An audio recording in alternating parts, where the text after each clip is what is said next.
Bienvenue dans Travail et moi comme émotion, perception, ressenti. J'ai pensé ce podcast comme une fenêtre ouverte sur le travail, ce qu'on y fait, mais aussi ce qu'il nous fait. Comment il nous transforme, comment il impacte notre identité. Seul ou avec mes invités, je parle du travail au quotidien, de ses joies, de ses moments difficiles. On va parler de transition de carrière, de bien-être au travail, d'équilibre de vie, de choix difficiles ou de retour aux sources de notre motivation. Pas de conseils, pas de solution toute faite pour un épanouissement miracle, mais des récits de vie professionnelle, des parcours, des histoires, où tu peux puiser ce que tu veux en fait. Peut-être que tu rêves d'une transition de carrière, peut-être que tu te poses des questions sur ton job, peut-être que tu es en recherche d'emploi ou que tu traverses un burn-out. Le travail est au cœur de nos vies, que l'on soit en emploi, indépendant, au chômage ou éloigné de l'emploi pour plein d'autres raisons. Même lorsque l'on résiste à la valeur travail, cette idée que l'on vaut ce que l'on produit, on pense au travail. Alors, autant y penser sereinement. Intéressé ? Abonne-toi et retrouve-moi 2 fois par mois, seul ou avec mes invités. C'est parti pour l'épisode du jour.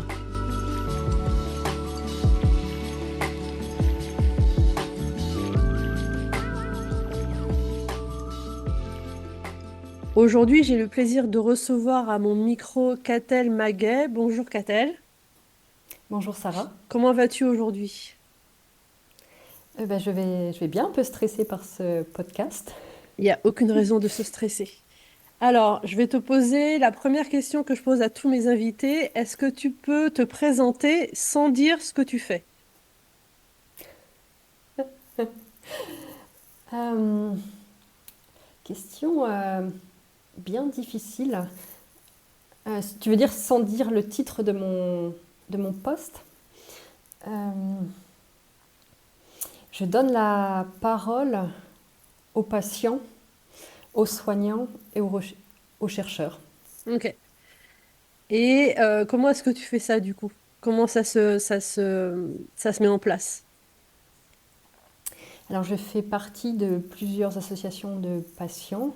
Je fais aussi partie de différents groupes avec des chercheurs. Et je suis la passerelle entre les deux mondes, en fait, entre le monde de la recherche, de la santé et les patients et le grand public.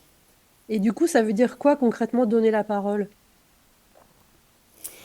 Donner la parole, c'est faire remonter les besoins des différentes personnes, des différents groupes, et voir ce qui peut être fait pour que ça puisse changer. Et c'est vraiment un dialogue, c'est vraiment comprendre ce qui peut être mis en place des deux côtés. C'est pas juste se battre pour un groupe, c'est voir aussi ce dont l'autre groupe de personnes a besoin et aussi les ressources qui sont disponibles pour tout le monde. Et comment est-ce que tu en es arrivé à jouer ce rôle ? Euh, alors, j'avais envie de dire un peu par hasard, mais je ne pense pas qu'il y ait de hasard dans mon changement professionnel. J'ai un parcours scientifique, j'ai toujours travaillé, j'ai travaillé pendant 15 ans en recherche et développement de nouveaux produits, majoritairement dans l'industrie du parfum. Donc j'étais beaucoup en contact avec les consommateurs, je suis allée les observer dans le monde entier. Et il y a 3 ans et demi, je suis tombée malade, on m'a diagnostiqué un cancer. Donc ça a mis ma carrière à l'arrêt. Déjà que je me posais pas mal de questions et je me suis dit mais en fait je ne peux pas retourner dans ce type de poste-là, dans des grands groupes internationaux à voyager tout le temps.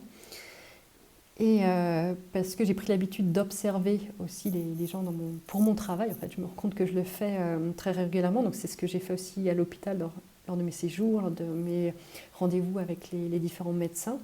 Et je me suis rendu compte qu'il y avait énormément de dysfonctionnements par manque de ressources, quand même principalement. Et c'est là que je me suis dit, je peux faire quelque chose.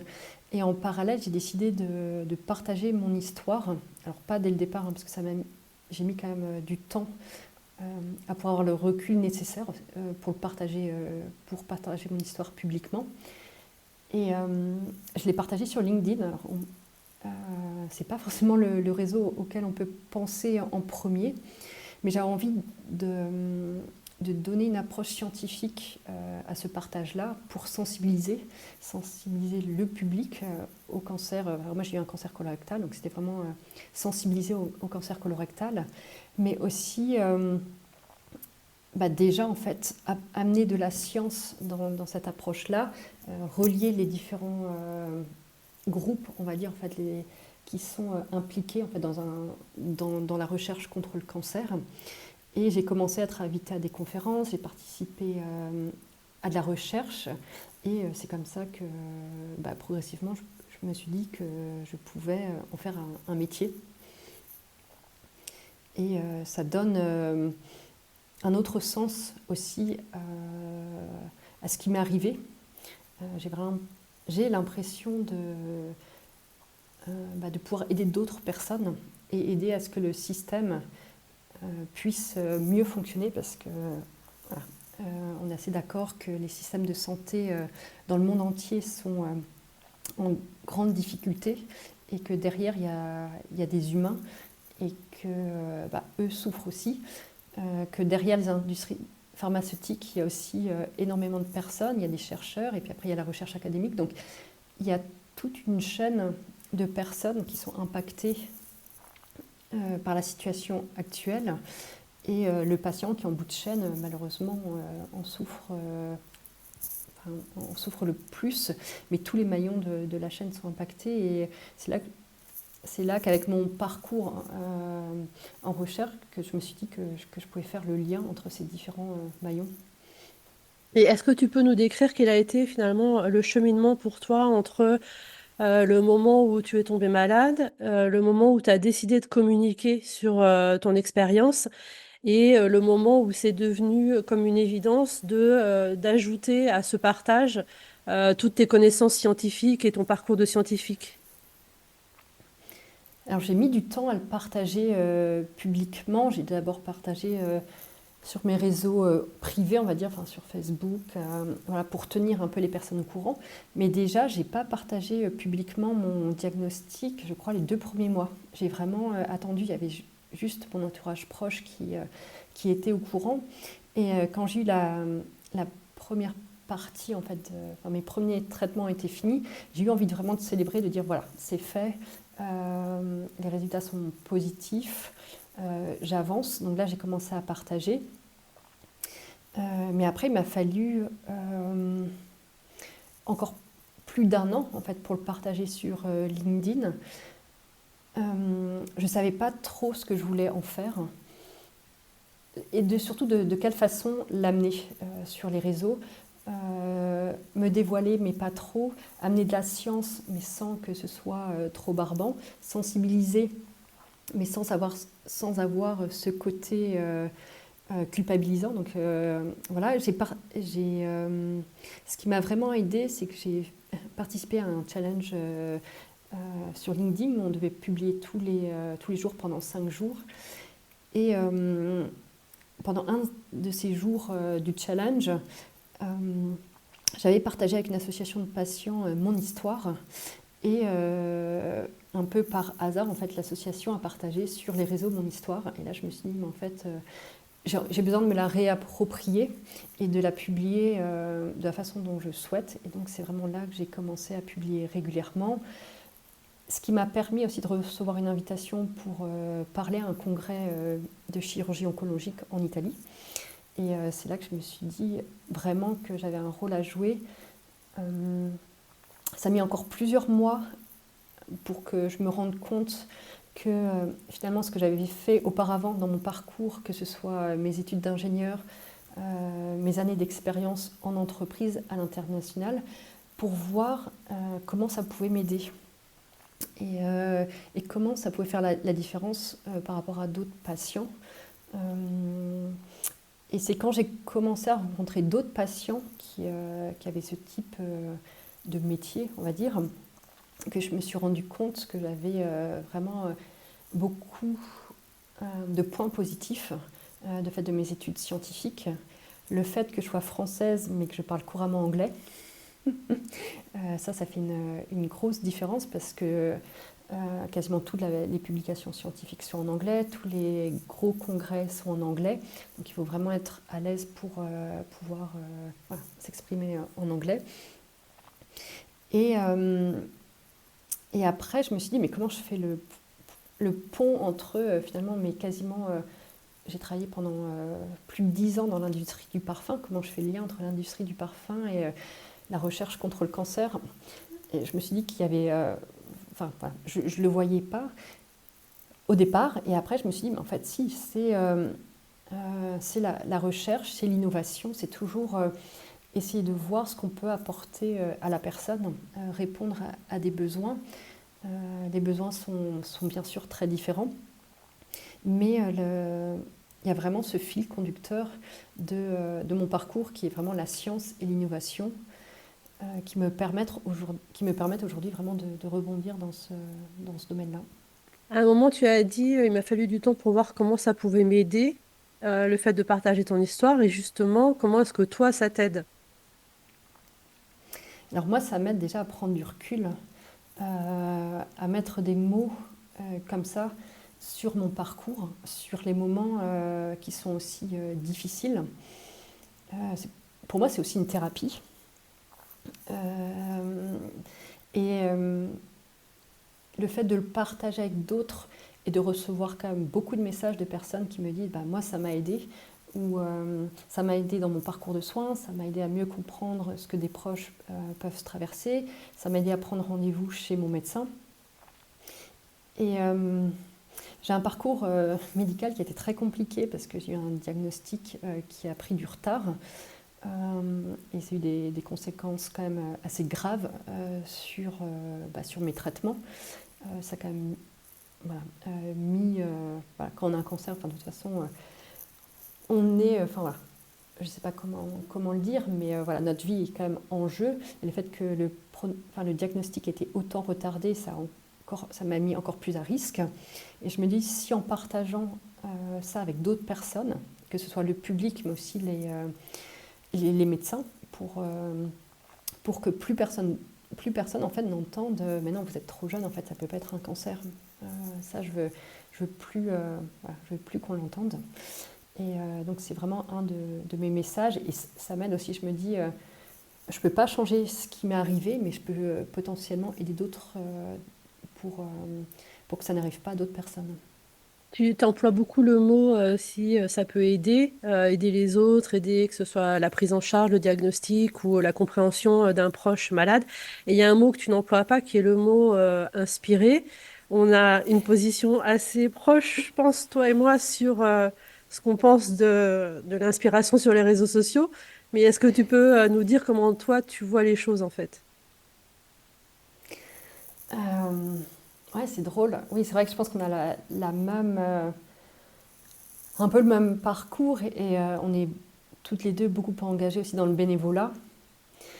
Et pour moi, le mot inspirer ne me parle pas vraiment en fait. Je pense que c'est vraiment, je le fais pas pour les vues, je le fais pas pour les likes, même si ça aide énormément du coup à faire passer mon message. Mais j'ai vraiment envie d'aider. Enfin, je pense que c'est vraiment, c'est aussi pour ça que je le fais. Et ça m'aide aussi. Quand je partage aussi, ça m'amène d'autres opportunités. Ça me met en contact avec d'autres personnes. Euh, mais oui, je pense que le mot inspirer ne me parle pas, et encore moins quand on parle de maladie. Je pense que je me bats, je me bats beaucoup pour justement ne pas avoir ce vocabulaire de guerrier ou d'inspiration, ou même par rapport à la maladie ou au handicap. Je pense qu'on l'a pas mal vu avec les Jeux olympiques et les Jeux paralympiques. Euh, donc je préfère le mot aider plutôt qu'inspirer. Ok, ouais, en effet, j'allais aussi parler du vocabulaire guerrier, parce que j'ai vu que tu avais commenté un post qui parlait de ça assez récemment sur le fait que enfin, voilà, la notion de combat et de guerre n'était pas forcément adaptée à tout le monde dans le cadre de la maladie et potentiellement, j'imagine, dans le cadre du handicap aussi. Et du coup, je voulais revenir un peu en arrière où tu disais, en fait, ce que je voulais savoir, c'est au moment où tu es tombée malade, quel était ton métier, qu'est-ce que tu faisais? Et comment tu en étais arrivée? Quel était ton parcours? Alors, au moment où je suis tombée malade, j'étais déjà en reconversion. Euh, donc, on était en plein Covid, donc en 2021. Euh, J'avais perdu mon travail un an auparavant et je voulais me former enfin, je me suis formée à l'hypnose pour justement accompagner et aider. Donc, cette notion d'aide était bien présente. Euh, et je voulais voilà, accompagner, pouvoir voilà, aider d'autres personnes. Donc je me suis formée pendant le Covid parce que de toute façon, dans mon travail, je trouvais pas, voilà, il n'y avait pas de mission en tant que freelance en plein milieu du Covid. Donc j'avais déjà cette idée de devenir freelance et de me lancer voilà, seule. Après, ça n'a pas été simple parce que quand je suis tombée malade, forcément, je ne m'y attendais pas du tout. On m'avait dit voilà, au départ qu'il y avait à peu près un an de convalescence, sauf que finalement, on m'a annoncé une rémission plus tôt, euh, où je me suis dit, bah, tiens, je vais pouvoir me lancer. Finalement, en contrôle des un an, j'apprends que la tumeur est revenue et que je dois être opérée, que c'est une grosse opération, qu'il y a de nouveau un an de convalescence. Donc je me dis, bon, ça me laisse du temps pour réfléchir à ce que je veux faire. Je me dis, bah, la formation que j'avais faite en hypnose me semblait pas suffisante, me donnait pas les clés pour tout ce qui était trauma. Enfin, je me sentais pas suffisamment armée pour faire ça. Donc je me suis dit, je vais faire la fac de psycho. C'était voilà, une de mes envies en fait depuis un long moment. Donc j'ai passé le concours d'entrée des deux facs de psycho d'Amsterdam, qui est quand même assez compliqué, qui demande beaucoup de travail. Donc je l'ai eu. Et je m'en souviendrai encore, en fait, j'ai eu les résultats de l'admission le jour où, voilà, dans la salle d'attente du chirurgien qui m'annonce qu'en fait la tumeur est bien revenue et qu'il doit m'opérer et que j'en ai pour au moins un an de convalescence. Donc là, c'était un peu la catastrophe parce que je me voyais déjà, enfin, j'avais déjà des projets. Donc je me suis dit, bon, c'est pas grave, je contacte la fac. Donc j'ai réussi, avec de l'aide, à décaler mon entrée à la fac d'un an. J'ai été opérée plusieurs fois, j'ai eu pas mal de complications. Mais j'avais en tête en fait de faire cette rentrée-là en septembre 2023 quand même. C'était quand même voilà, ce qui me guidait, qui m'a aidé à tenir vraiment pendant les différentes opérations et les passages à l'hôpital. Euh, mais en parallèle, j'ai vraiment commencé là, à être sur les réseaux sociaux, à participer à des études de recherche sur le cancer colorectal, à me dire, mais en fait, je pourrais le faire sans avoir ce master en psycho, sachant qu'il fallait que je commence voilà, en première année et que ça m'aurait pris quand même 5 ans. Et j'ai fait la rentrée à la fac dans des conditions qui n'étaient pas idéales parce que je n'avais pas complètement récupéré des opérations.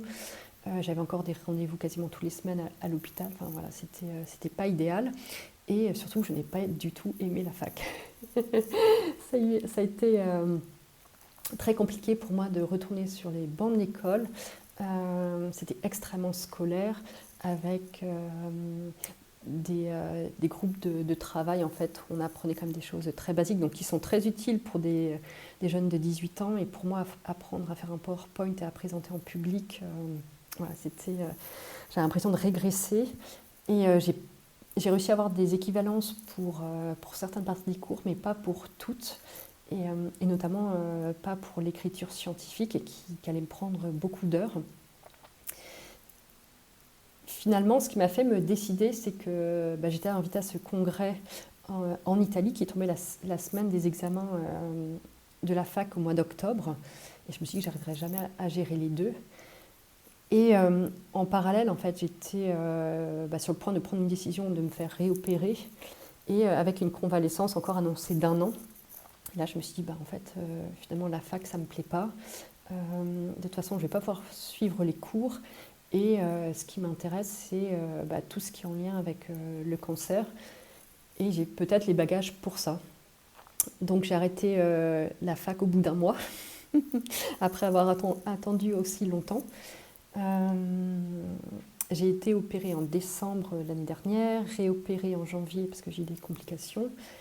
Et 2024, ça a été l'année où, c'est l'année où je me suis dit, c'est dédié à 100% à ma convalescence d'abord, mais aussi à la formation, parce qu'il y a beaucoup de formations qui sont gratuites ou qui peuvent être prises en charge par des organisations de patients. Donc je me suis dit, je fais ça. Donc là, j'ai quasiment fini une formation en ligne d'1 an qui s'appelle Lyopathie, qui est sur le développement des médicaments en général. J'ai fait une formation aussi sur comment être patient advocate, parce qu'il n'y a pas de formation officielle ou de diplôme. Et une formation aussi à Londres dans les labos, il y a 15 jours, qui m'a fait réaliser que j'adore la science, j'adore être dans un labo. Et en échangeant avec les chercheurs, je me suis dit, mais c'est vraiment ça que je veux faire. Et je vois vraiment le rôle que je peux jouer. Et ce que j'ai envie de rajouter, c'est que patient advocacy, donc il n'y a pas de terme vraiment en français, enfin il n'y a pas de terme que j'aime en fait, c'est soit patient expert, patient partenaire, mais ce n'est pas vraiment des termes que j'aime. J'ai vu l'autre jour sous sous un de mes posts LinkedIn d'ailleurs, tu disais que tu avais possiblement déposé une proposition de recherche. Ça serait pour faire une thèse du coup ou Alors j'aimerais bien faire une thèse, parce que ça reste un de mes grands rêves. Donc la fac de psycho, je pense que derrière il y avait toujours cette idée de faire une thèse. Au tout début de ma carrière de chercheuse, j'étais prête à faire une thèse, j'avais trouvé le financement, j'avais le sujet, j'avais tout. Et je l'ai laissé tomber pour aller m'expatrier en Angleterre. Mais je crois que ça reste quelque chose que j'ai vraiment envie de faire. Alors je ne sais pas où ce projet va me mener, je ne sais pas est-ce que ça va être une thèse ou juste un projet de recherche comme ça. Mais il y a plusieurs entreprises qui sont intéressées, plusieurs organisations de patients qui sont intéressées par le projet. Donc je vais voir comment ça va se passer dans les prochains mois. Parce que c'est aussi quelque chose que j'ai appris, la recherche académique prend du temps. Donc il faut que je sois patiente. et du coup ça serait un projet de recherche purement scientifique ou c'est aussi sur le thème de patient advocacy? Oui, ce serait vraiment plus patient advocacy et j'aimerais vraiment faire la recherche sur les besoins des jeunes patients atteints d'un cancer colorectal. Parce que on sait que le nombre de ces patients augmente significativement dans le monde entier.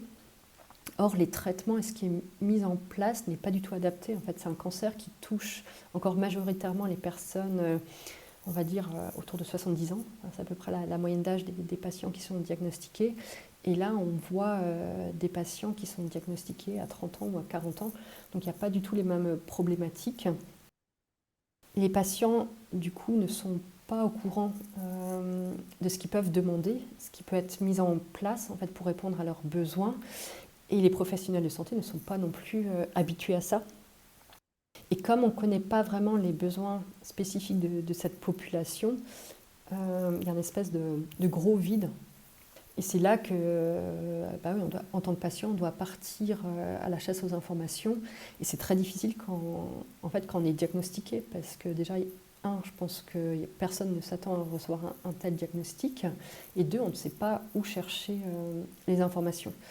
Et il y a quand même énormément de fausses informations qui circulent sur les réseaux.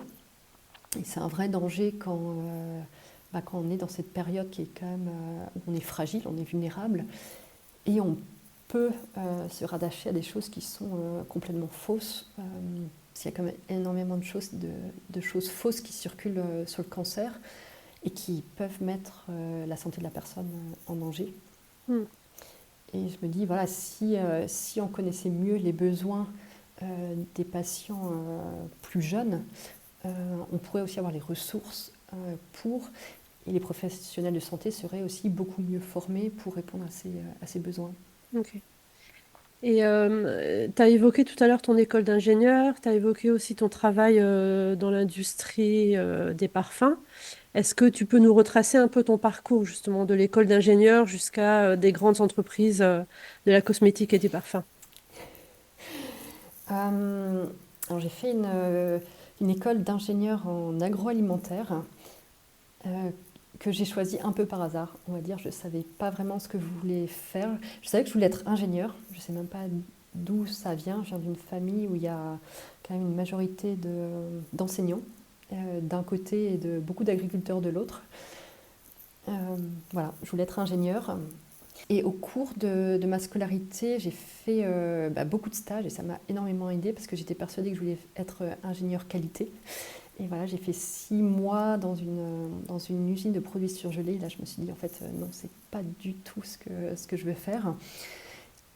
J'ai eu la chance de découvrir les statistiques pendant mes études et j'ai complètement bifurqué. En fait, je me suis spécialisée en statistiques, dans tout ce qui est études consommateurs et analyse sensorielle. Et c'est là que se fait le lien finalement avec les grands groupes internationaux. J'ai fait mon stage de fin d'études à Munich dans une entreprise d'agroalimentaire sur le chocolat.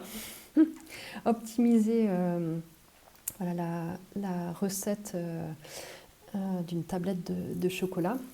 Et c'est là finalement où je suis rentrée dans ces grands groupes internationaux, mais c'était plus du hasard qu'un vrai choix de ma part.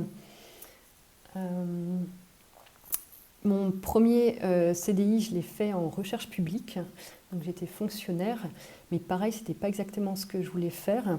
Et j'ai été démarchée à ce moment-là par plusieurs entreprises à l'étranger.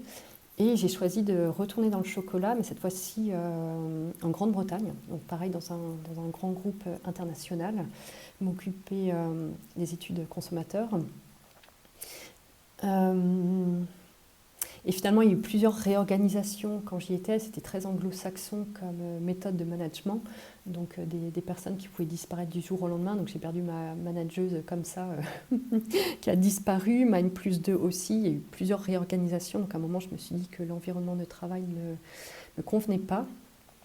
J'ai envoyé plusieurs candidatures dans le monde entier, pas forcément, même pas forcément en France. Et finalement, j'ai été prise dans une entreprise qui est leader mondial sur les parfums, en fait, sur le développement de parfums.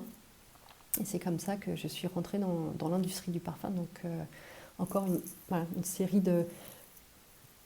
beaucoup de hasard, je dirais. Et puis, ouais, ce fil conducteur qui a été comme les sciences, les études quantitatives, qualitatives, donc, ce que j'avais fait déjà au cours de mes études et lors de mes premiers postes. Tout à l'heure, tu as évoqué les études consommateurs et analyse sensorielle, tu as dit? C'est quoi du coup Ouais. l'analyse sensorielle? Alors l'analyse sensorielle, c'est faire tester des produits par un panel d'experts. Donc c'est des personnes qui sont formées à évaluer différents critères d'un produit. Par exemple, si on parle de chocolat, ça va être des personnes qui vont tester le côté sucré d'un chocolat, qui vont donner donc les personnes vont donner une note de 0 à 10 par exemple, sur le côté sucré du chocolat, sur le côté cacao, sur le côté gras. Et on va faire des profils sensoriels. Et comme ces personnes-là sont entraînées, elles vont pouvoir évaluer plusieurs types de produits au cours de la même journée, la même séance. Et ça permet de décrire les produits de façon objective par rapport aux consommateurs qui vont dire, bah, vous savez, du j'aime, j'aime pas, et et pour qui ça va être plus difficile de dire pourquoi ils n'aiment ou pas, ou ils aiment ou pas. Hmm. Donc en faisant le lien avec les deux types d'approches, on peut réussir à comprendre pourquoi les consommateurs aiment plus un produit qu'un autre. Ok. Et quand on discutait, donc tu as parlé de statistiques, tu as parlé d'analyse quali aussi. Et Mhm. quand on discutait auparavant, tu parlais aussi d'ethnologie ou d'ethnographie. À quel moment l'ethno s'est arrivé dans ta vie et sous quelle forme tu l'as pratiqué en fait? Alors, j'ai commencé vraiment ma carrière avec les stats. Enfin, c'était vraiment la base de mon travail. Enfin, c'était quasiment 100% de mon temps. Et au fur et à mesure, j'ai vu de plus en plus d'études quali voilà, dans les projets apparaître. Et c'est quand j'ai rejoint un autre groupe international aussi, où il y avait un département quali dédié. Et voilà, et je me suis beaucoup rapprochée de la responsable quali. On a beaucoup échangé.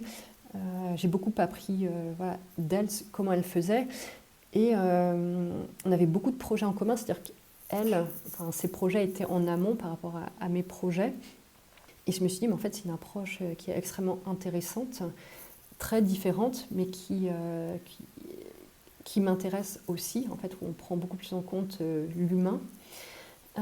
Donc ça a commencé là à me titiller, à me dire, mais en fait, il n'y a pas que, voilà, que les sciences, que les stats pour mieux comprendre ce que les consommateurs ont besoin. Donc j'ai moi-même pris en charge plusieurs projets qualitatifs. Et c'est finalement quand j'ai changé d'entreprise, donc quand je suis arrivée aux Pays-Bas, toujours dans l'industrie du parfum, où il y a eu un gros projet d'ethnographie qui devait être mis en place. Et la personne qui devait prendre en charge était enceinte et devait partir en congé maternité. Et il cherchait quelqu'un pour le reprendre. Et je me suis dit, bah, pourquoi pas moi, ça me tentait vraiment beaucoup. J'étais déjà impliquée dans le projet, mais n'ayant aucune expérience en ethnographie, enfin, je ne m'étais jamais dit que j'allais pouvoir mener un tel projet.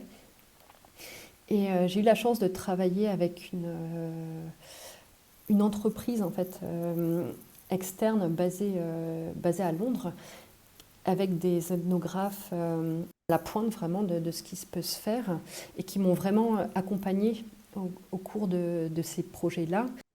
Je suis allée voir les terrains, enfin, voilà, j'ai vraiment passé beaucoup de temps avec eux, d'abord aux États-Unis et après en Chine. Et c'est vraiment là que j'ai découvert une autre façon de travailler et ce que c'est l'ethnographie réellement, et pas une version on va dire low cost de ce qui peut être fait, où on va filmer juste les gens. Voilà, non, là c'est vraiment passer du temps, passer une journée entière avec les personnes, les suivre, les observer. Donc voilà, ma passion pour l'ethnographie s'est révélée à ce moment-là. Ok. Et du coup, quel était l'objectif de ces missions sur le terrain? Qu'est-ce qu'il fallait observer? C'était quoi le projet derrière? Alors le projet était extrêmement intéressant parce que le monde du parfum est complexe. On pense beaucoup au parfum avec la parfumerie de luxe, voilà, le fait de se parfumer, mais en fait le parfum est présent partout dans quasiment tous les produits. L'industrie du parfum fait plus de profit sur les lessives que sur la parfumerie de luxe, et ça, peu de personnes le savent.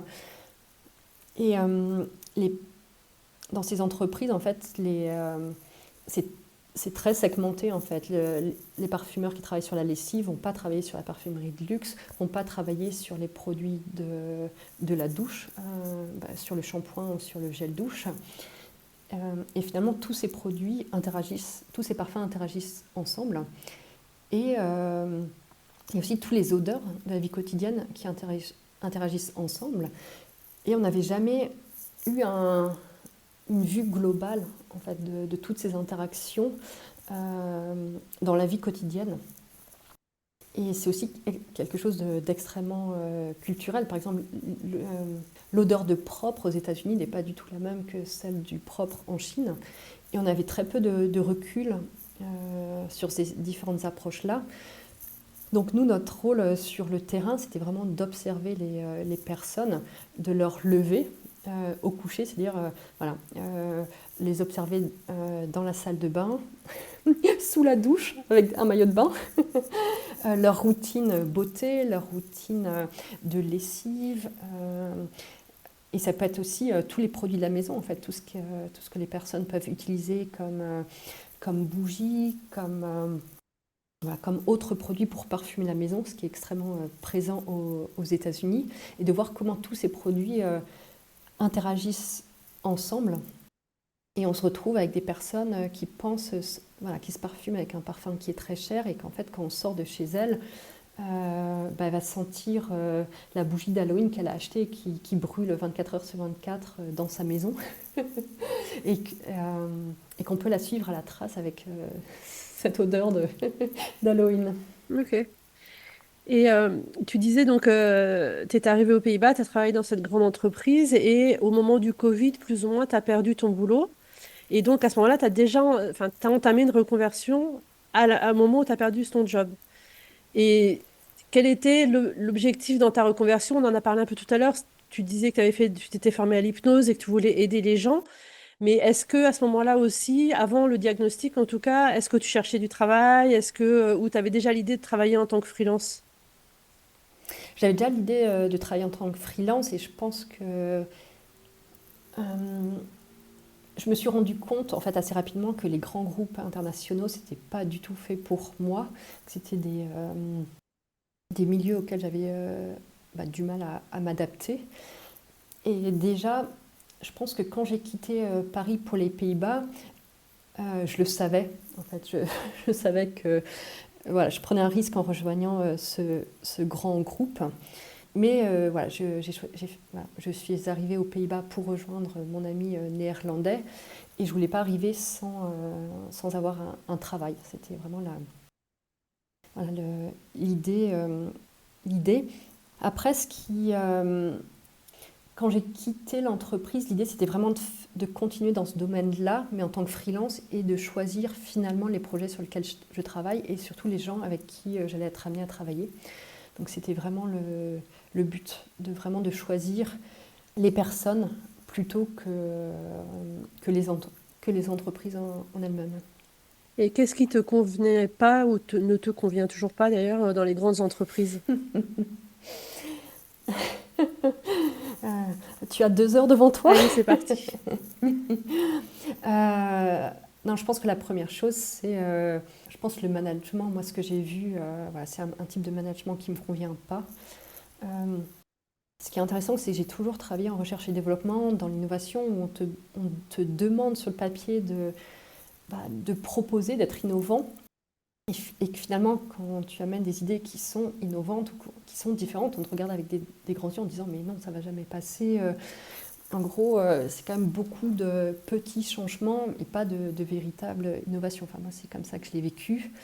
Après, c'est ouais, des projets dans lesquels, une fois que une fois que tu commences sur certains types de projets ou un certain type de poste, tu es très souvent enfermé dans ces mêmes projets pendant plusieurs années. Et moi, j'aime changer de projet, j'aime travailler avec des personnes différentes, j'aime la diversité. Et je ne trouvais pas en entreprise.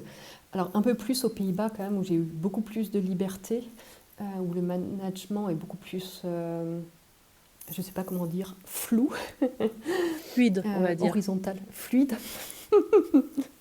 Ouais, fluide, je ne suis pas sûre, Ok. mais tu as plus de liberté. Finalement, tu restes un peu moins dans les cases. Mais c'est cette lourdeur-là aussi des projets qui prennent voilà, beaucoup de temps à être mis en place. Et puis le côté politique. Je pense que c'est vraiment quelque chose qui me dérange extrêmement dans les grands groupes. C'est-à-dire que si tu veux avoir des projets intéressants ou si tu veux évoluer, alors je ne dis même pas voilà, évoluer en devenant manager ou en grimpant l'échelle, mais si tu veux juste évoluer, il faut être politique. Et pour moi, voilà, c'est quelque chose que je ne sais pas faire.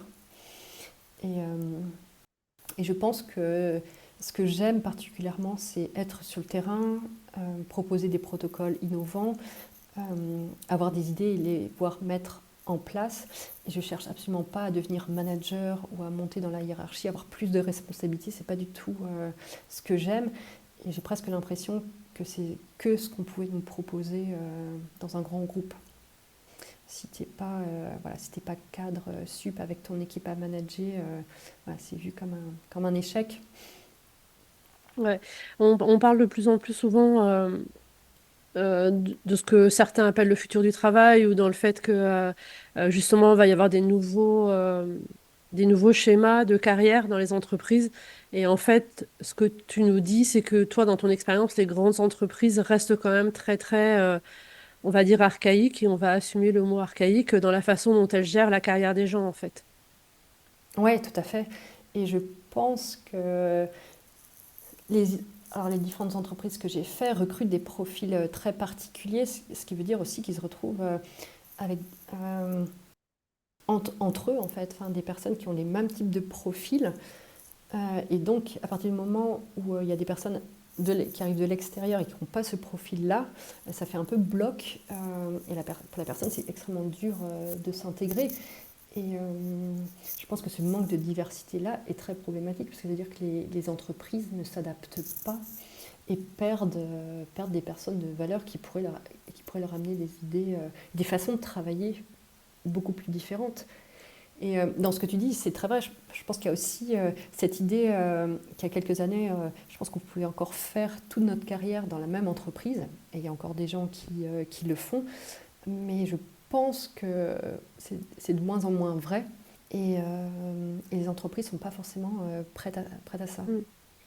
Et qu'est-ce que tu apportais, toi, comme diversité, justement, dans les entreprises où tu avais l'impression, j'imagine que tu faisais référence à ton expérience, mais où tu avais l'impression que tu étais un peu comme un chien dans un jeu de quilles et que finalement, il y avait une espèce de groupe très monolithe de gens qui faisaient la même chose depuis des années.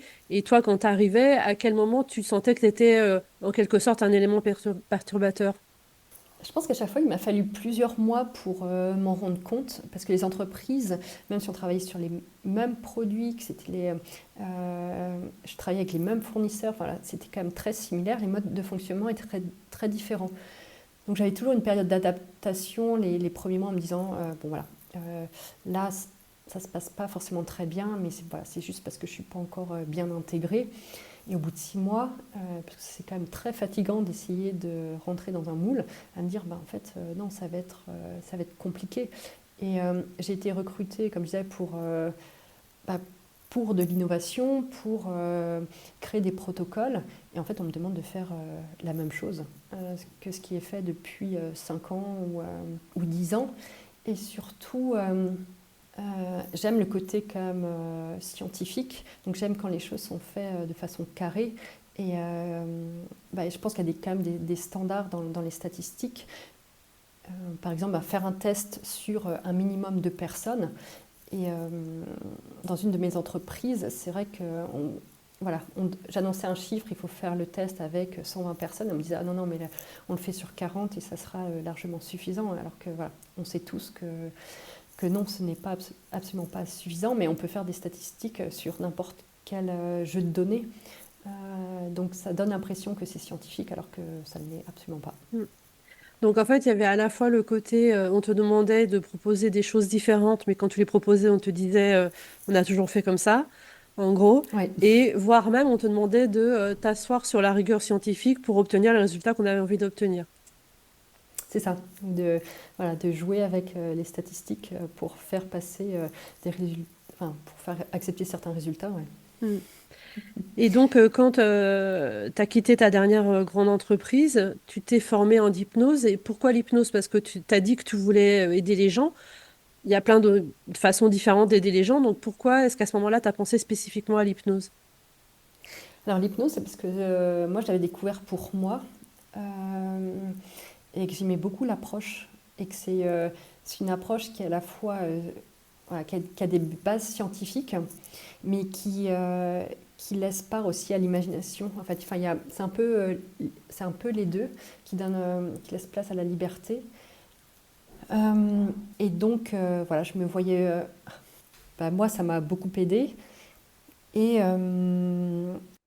voilà, il y avait une école d'hypnose à Paris qui m'intéressait vraiment. Et le fait euh, que j'avais du temps, donc ça c'était la première chose. Et que pendant le Covid, ils ont mis en place des cours aussi en ligne, euh, qui m'a donné cette opportunité-là. Donc c'était moitié en ligne, moitié en présentiel.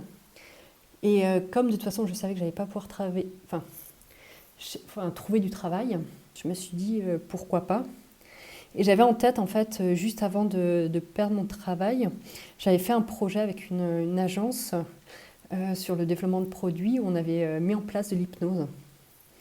Et voilà, je me suis dit, pourquoi pas, si je fais l'hypnose aurait pu m'aider dans plusieurs domaines.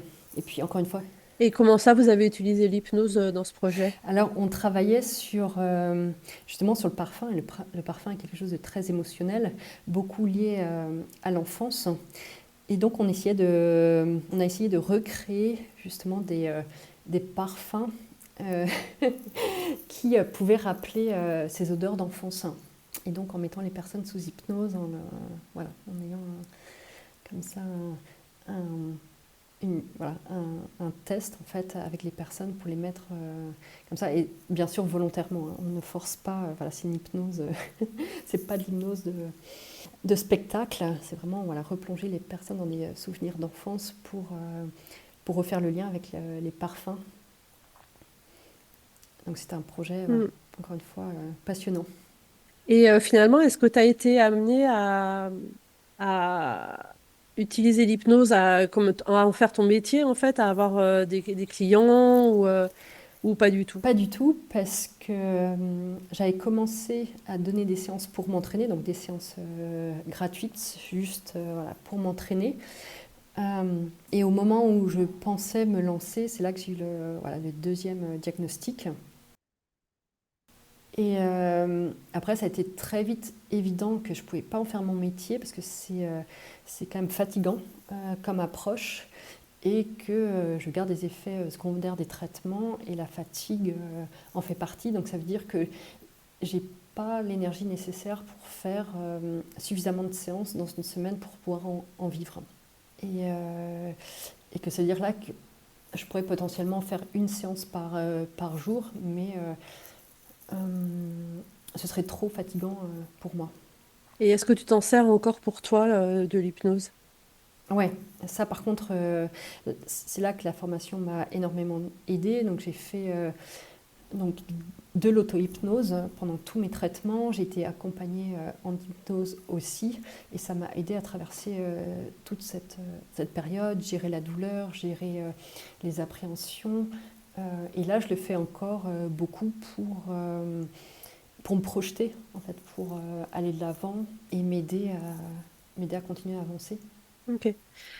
Et est-ce que le métier de patient advocate, du coup, c'est un métier, parce qu'il n'y a pas de formation, tu l'as dit tout à l'heure, mais est-ce que c'est un métier qui commence à être reconnu? Est-ce que, il y a une espèce de chemin à suivre pour devenir patient advocate? Comment ça se passe? Alors, c'est un métier qui est développé dans les pays anglo-saxons, donc ça vient vraiment des États-Unis, qui s'est développé depuis quelques années en Grande-Bretagne, où des personnes peuvent en vivre. Donc, c'est vraiment un métier. Ça arrive doucement dans le reste de l'Europe. Il y a des législations qui ont aussi changé, qui obligent maintenant à avoir des patient advocates à différents stades du développement des médicaments. La difficulté, c'est d'être rémunéré, donc ça c'est la première chose.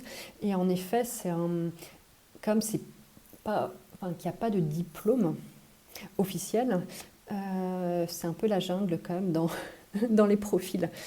Et en France, je sais qu'il y a plusieurs DU qui sont mises en place, que Pôle emploi, ou je ne sais plus comment l'appeler, pousse pas mal de patients qui ne peuvent pas retourner au travail et dire bah, si vous faites ce DU, après voilà, vous pouvez travailler dans ce domaine-là. Sauf que pas parce qu'on est patient qu'on peut devenir patient advocate. Ça demande déjà beaucoup de recul par rapport à son propre parcours. Et les entreprises recherchent quand même des personnes qui sont formées et plus on a un parcours scientifique, plus ça aide. Donc il y a très peu de missions qui sont rémunérées aujourd'hui. Et il y a énormément de personnes en fait, qui aimeraient faire ce type de travail. Et tu disais, il suffit pas d'avoir été patient pour pouvoir être patient advocate. Et du coup, est-ce qu'on peut l'être sans avoir été patient? Alors, ça a été un de nos débats dans une de nos séances avec une association de patient advocates. Alors, ce qu'on s'est dit, alors il n'y a pas de définition officielle. Il y a une qui dit, voilà, si on est patient ou alors si on était un proche aidant.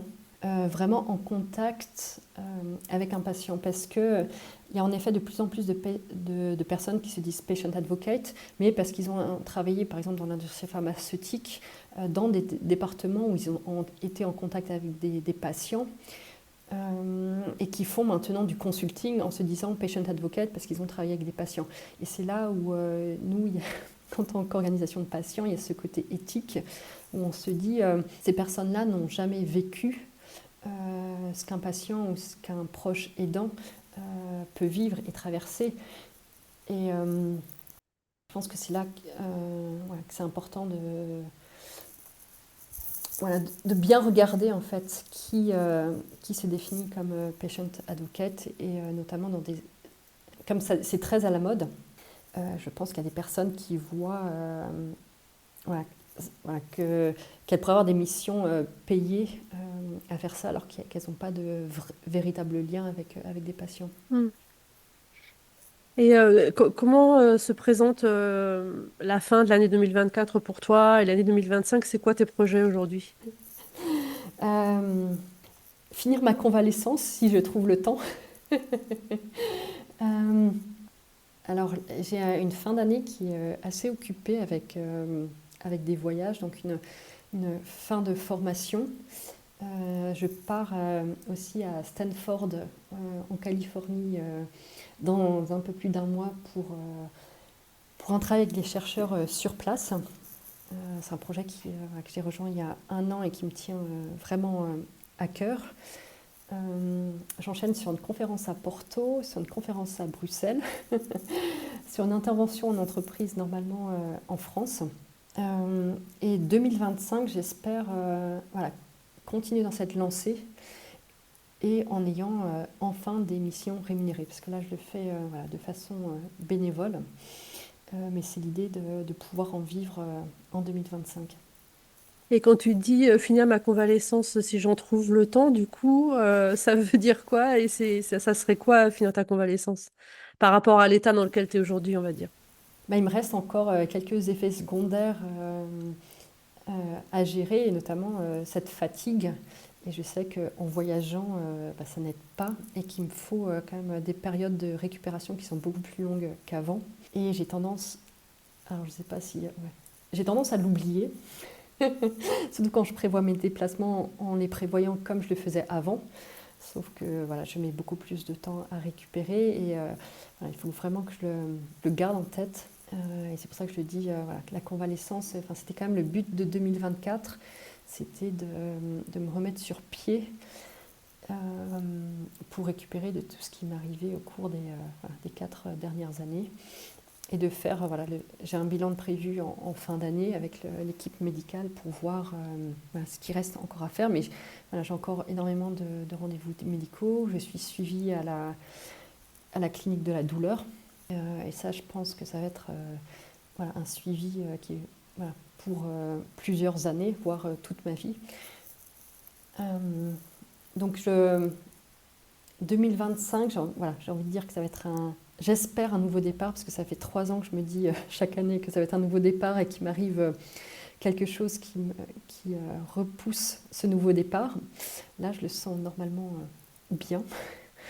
Voilà, mais c'est vraiment ça, et je pense que c'est prendre soin de moi, ne pas m'épuiser, parce que quand on est... Voilà, je suis engagée quand même dans une cause qui me tient vraiment à cœur, qui est importante, où il y a énormément de choses à faire, et on peut vite s'épuiser. Mais est-ce que toutes les activités que tu as aujourd'hui, les congrès, même si c'est pas rémunéré, mais toutes tes interventions, etc., est-ce que c'est pas déjà un nouveau départ en fait? Si, tout à fait, parce que ça me permet aussi de me créer un réseau. Enfin, là, je me rends compte que j'ai un réseau assez incroyable, et si on a encore un peu de temps, je peux parler quelque chose qui nous est arrivé pour des 2 dernières semaines. On était invités en tant qu'association de patients pour parler lors d'un congrès à Bruxelles sur le cancer. Donc je suis invitée pour parler de la qualité de vie chez les patients. Parfait, c'est mon sujet de prédilection. Et je reçois un message il y a 10 jours où voilà, la personne de l'association de patients me dit on vient d'apprendre que finalement l'organisateur du congrès, l'entreprise qui organise le congrès, a des liens avec l'industrie du tabac et reçoit un financement. Et je me souviens, quand j'ai lu ça, je me suis dit, mais waouh, c'est juste pas possible. En fait, une entreprise qui organise un congrès contre le cancer, qui reçoit ce type de financement. Donc j'ai creusé par moi-même, j'ai trouvé quand même quelques pistes, mais c'était pas très clair. Je reçois la confirmation. Et là, donc on était 2 patients de la même organisation. On s'est dit, mais on peut pas laisser faire ça. Enfin, on peut pas parler. Enfin, c'est pas du tout dans notre éthique. Donc c'est là qu'on a décidé voilà, de s'allier, de faire un post sur LinkedIn que j'ai aussi partagé sur mon réseau. Et là, le pouvoir des réseaux sociaux a vraiment joué son rôle. On a aussi tagué forcément les entreprises pharmaceutiques qui sponsorisaient aussi le congrès, qui n'étaient pas au courant. On s'est mis à contacter les différents speakers. Donc c'était quand même un congrès où il y avait plus de 80 speakers. Donc c'était pas un petit congrès. Et au fur et à mesure, en fait, on se relayait les messages comme quoi Intel avait aussi retiré sa présence, enfin s'était retiré du congrès. 2 jours après, le sponsor principal a aussi décidé de se retirer. Et ça fait boule de neige et au cours du week-end, en fait, on recevait les messages. Et le congrès, en fait, l'organisateur était obligé d'annuler ce congrès parce qu'il a perdu tous ses sponsors sur ce congrès-là. Et pour moi, en fait, c'est une belle réussite parce qu'on ne s'attendait pas du tout à ça. En lançant, enfin voilà, on s'était dit, on est 2 patient advocates parmi les 80 speakers. Qu'est-ce qu'on peut faire? Et les réseaux sociaux, c'est ça aussi.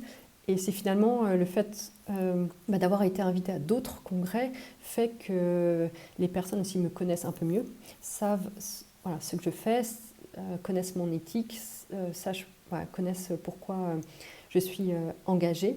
Et ouais, pour moi, c'est vraiment une belle victoire en fait. Enfin, je pense que c'est dans mon engagement de patient advocate, ça a été vraiment le premier effet que j'ai vu, enfin, quelque chose de vraiment très concret qui peut aider et qui peut mettre en avant aussi l'industrie du tabac qui est quand même infiltrée partout et qui est quand même la première cause de cancer et de maladies dans le monde et qui fait des milliards de bénéfices tous les ans. Et est-ce que tu penses que cette action va pousser d'autres organisateurs de congrès à mieux checker leur financement à l'avenir? Je pense, oui, clairement, parce que là, en plus, l'organisateur est lié à un grand journal basé en Angleterre. Donc là, jusqu'à présent, il communiquait très peu sur les liens avec l'industrie du tabac, alors qu'ils reçoivent quand même des fonds dont on n'arrive pas à déterminer la valeur, mais c'est des fonds très importants, parce qu'ils ont quand même préféré annuler une conférence plutôt que d'arrêter de recevoir de l'argent. Ils organisent un 2e congrès dans 2 mois à Londres sur le futur de la santé. Qu'on essaye aussi de faire annuler. Donc je pense que oui, et je pense que dans l'industrie pharmaceutique, ils sont beaucoup plus conscients de ça aussi. Il y a beaucoup plus de transparence, même si voilà, tout n'est pas parfait, mais je pense que les récents scandales qu'il y a eu ont fait qu'il y a beaucoup plus de règles de mise en place que dans certains autres milieux où justement il peut y avoir des financements dont on n'est même pas au courant. Donc du coup, tu ajoutes aussi une activité militante à ton activité de patient advocate. Je pense que, on a déjà eu cette discussion, mais je pense que mon activité, elle est dès le départ, elle est militante. Parce que le secteur de la santé est forcément politique. Quand on voit en fait les décisions prises aujourd'hui dans le monde entier, là je sais que j'ai mal trouvé mes mots en français en fait, mais le gouvernement néerlandais veut supprimer 1 milliard d'euros pour la recherche aux Pays-Bas. Et c'est juste impensable en fait, parce que les Pays-Bas c'est un tout petit pays, mais ils sont quand même, ils font énormément de recherche, ils sont extrêmement bien positionnés en fait au niveau mondial sur la recherche, notamment contre le cancer. Et 1 milliard d'euros, enfin, ça va changer leur positionnement radicalement. Voilà. Donc je pense que quand je milite, que ce soit pour les patients, mais aussi pour le personnel médical, pour des meilleures conditions de travail, mais aussi pour les chercheurs, pour qu'ils aient des ressources, et pas que financières, c'est aussi des moyens humains. Je pense qu'en effet, de toute façon, c'est politique et c'est militant. Ok. Écoute, on arrive à la fin de cet entretien. Je vais te poser la dernière question que je pose à tous mes invités et que tu interprètes comme tu l'entends. Si c'était à refaire, Je pense que je quitterais les grands groupes internationaux beaucoup plus tôt, clairement. Je pense que j'ai voulu tenter, continuer, me dire que peut-être dans un environnement différent, ce serait différent. En fait, non, ça me convient pas du tout. Donc ça, voilà, je l'aurais fait plus tôt. Après, le reste, la maladie, oui, si j'avais su plus tôt, je pense que j'aurais agi plus tôt. Aussi, ça aurait changé ma trajectoire, mais je ne serais pas là où je suis aujourd'hui. Donc voilà, je ne peux pas changer le passé, mais je peux faire que d'autres personnes n'aient pas à traverser la même chose que ce que j'ai traversé. ok. Eh bien, merci beaucoup, Catel. Merci Sarah. Voilà, j'espère que cet épisode t'a plu. Laisse-moi un commentaire, envoie-moi un email, dis-moi ce que t'en penses. Et à bientôt!